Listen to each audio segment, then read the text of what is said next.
আকিকা না দিলে কি শিশুর বিপদ কাটে না?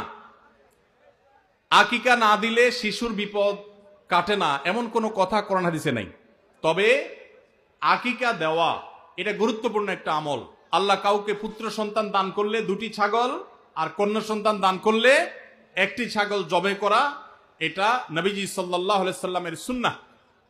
এটা জন্মের 7ম দিনে, না হলে 14তম দিনে, না হলে 21তম দিনে করবেন। সেটাও যদি কোনো কারণে না হয় পরে যে কোনো সময় করলেও আদায় হয়ে যাবে।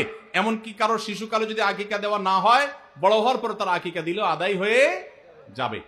এই আকিকা এটা না দিলে যে বিপদ কাটে না এরকম কোনো কথা নাই। তবে হ্যাঁ, বিভিন্ন হাদিসে নবী সাল্লাল্লাহু আলাইহি সাল্লাম বলেছেন, কুল্লু গুলামিন মুরতাহানুন বিআকিকাতিহি, বাচ্চার এটা আকিকার উপরে সে অনেকটা ডিপেন্ডেন্ট থাকে। এই হাদিসের ব্যাখ্যা অনেক মুহাদ্দিসরা বলেছেন, আকিকা না দিলে, আকিকা দেওয়ার ফলে সে বিভিন্ন ক্ষয়ক্ষতি থেকে বেঁচে থাকতো। অনেকে বলেছেন শয়তানের কুমন্ত্রণা থেকে বেঁচে থাকে আকিকার মাধ্যমে, এটা থেকে সে আর বাঁচতে পারে না, ওই ক্ষতি তাকে স্পর্শ করার সম্ভাবনা থাকে। তবে কেউ আকিকা দিতে পারলো না, অন্য কোনো আমল করলো তার সন্তানের জন্য, আল্লাহ তাআলা তাকে সেভ করতে পারেন।